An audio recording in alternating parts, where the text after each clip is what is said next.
পূর্ব মেদিনীপুরের এগরা বাসুদেবপুরে এক শিক্ষক ভারত বিরোধী মন্তব্য করায় পারদ চড়ছে অঞ্চল জুড়ে। এই ঘটনায় লেগেছে রাজনীতির রং। এই বিষয়ে পঞ্চায়েত প্রধান অরূপ মাইতি সহ অন্যান্যরা কি বললেন শোনাবো আপনাদের। পূর্ব মেদিনীপুর জেলার এগরার বাসুদেবপুরে এক শিক্ষক ভারত বিরোধী মন্তব্য করায় পারদ চড়ছে অঞ্চল জুড়ে। আজকে প্রেস মিটটা যে কারণে গতকাল থেকে আমাদের এক উদ্ভূত পরিস্থিতি সৃষ্টি হয়েছে, যার জন্য আমরা আপনাদের আজকে সংবাদ মাধ্যমকে ডাকতে বাধ্য হয়েছি। তার কারণ বিভিন্ন সংবাদ মাধ্যমে আমাদের দলের বিরুদ্ধে কিছু অপপ্রচার চলছে, তার যথাযথ উত্তর দেওয়ার জন্য আমরা আপনাদেরকে আহ্বান জানিয়েছি। কি সমস্যার সম্মুখীন হয়েছিল? সমস্যার সম্মুখীন মানে গতকাল আমরা সংবাদ মাধ্যমের মাধ্যম দিয়ে জানতে পারি যে আমাদের এই বাসুদেবপুর গ্রামের এক মুসলিম ভাই তিনি এক মন্তব্য ফেসবুকের মাধ্যম দিয়ে সোশ্যাল মিডিয়ায় ছেড়েছেন, যেটা নিয়ে বিজেপির কিছু অপপ্রচারকারী তারা অপপ্রচার চেষ্টা করে আমাদের দলকে কালিমালিপ্ত করার চেষ্টা করেছে। তার বিরুদ্ধেই আমাদের এই আজকের এই সাংবাদিক বৈঠক। তার কারণ আমরা আপনাদের মধ্যে যাওয়ার মাধ্যমে জানিয়ে থাকি যে ভারত যেহেতু সার্বভৌমত্ব দেশ, সর্বধর্ম সমন্বয়ের দেশ, আমরা চাই ভারতের এই সার্বভৌমত্ব অখণ্ডতা রাখার জন্য সেখানে আমরা কোনো জাতি ধর্ম নির্বিশেষে সবাই মিলে এক হয়ে থাকি। পশ্চিমবঙ্গের ক্ষেত্রেও আমরা এক, আমাদের নেত্রীও এই একই বার্তা। এই ঘটনায় লেগেছে রাজনীতির রং। সোশ্যাল মিডিয়া জুড়ে একে অপরকে দোষারোপ, গুণ বিচার। এই প্রসঙ্গে কে কি বলছেন শুনে নেব। আমাদের দলের সুপ্রিমো মমতা বন্দ্যোপাধ্যায় ঘোষিত নীতি, আমাদের প্রিয় দেশ ভারতবর্ষের সম্মান রক্ষা আমাদের মূল লক্ষ্য। এই ভারতবর্ষের সম্মান লুণ্ঠিত হবে এই কার্যকলাপ যে বা যারাই করবে আমরা তাদের বিরুদ্ধে। এই হিসেবে শামসের আলম খানের যে কুকীর্তির আমরা দলীয়ভাবে প্রতিবাদ করেছি এবং আইনের পথে চলবে।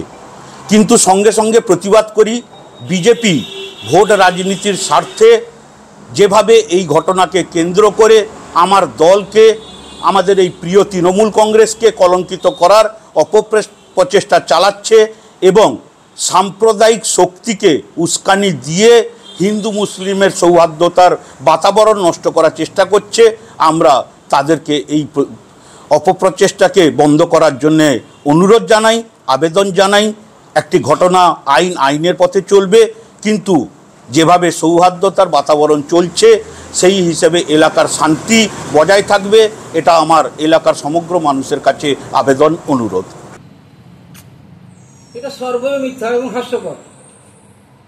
সোশ্যাল মাধ্যমে কে কোথায় কি বলছে সেটা প্রশাসনিক লেভেলে থেকে আমার পক্ষে বোঝা সম্ভব নয়। আর সোশ্যাল সাইটে সেই সমস্ত কথাগুলোই এসে যায় যারা ফ্রেন্ড লিস্টে আছে। তাহলে যে ব্যক্তির বিরুদ্ধে অভিযোগ সেই ব্যক্তির ফ্রেন্ড লিস্টে আমি নেই, হলে হয় জানতে পারতাম। এরকম নিকৃষ্ট মানের মানুষ, মানসিকতার মানুষ আমাদের ফ্রেন্ড লিস্টে থাকে না, ফলে আমি জানি না। ঘটনাচক্রে সেই দিন বাসুদেবপুরে একটা জায়গায় আমাদের মিটিং ছিল, আর পূর্ব নির্ধারিত মিটিং ছিল, এবং সেটা ঘরোয়া মিটিং, পার্টির কোনো মিটিং নয়। সেই মিটিংয়ে বসতেই খবর পেলাম নাকি শামসের বলে একজন ছেলে সোশ্যাল সাইটে নাকি ভারত বিদ্বেষী মন্তব্য করেছে। আমি আবার জিজ্ঞাসা করছি শামসের কোন শামসের? তখনই জানতে পারলাম যে সেও আমার পরিচিত ডাক্তারবাবু এবং স্কুলের নাকি মাস্টারমশাই। আমি অবাক হয়ে গেছি, শামসের ভারত বিদ্বেষী মন্তব্য করেছে। ঠিক পরেই আপনাদের মধ্যে থেকে কোনো না কোনো সাংবাদিক আমাকে প্রশ্ন করে, ওভার টেলিফোন এসে যায়। তিনি আগে খবর পেয়ে গেছেন, আমিও সঙ্গে তার ফোনটা ধরার পর আমিও অবাক হয়ে যাই, আপনি খবর পেয়ে গেছেন? হয়তো আমি এখনো খবর পাইনি, এইমাত্র জাস্ট খবর পেলাম। সঙ্গে ওনাকে আমি আমার বার্তা দিই যে দেখুন, এইসব কথা আমরা কেউ সমর্থন করি না।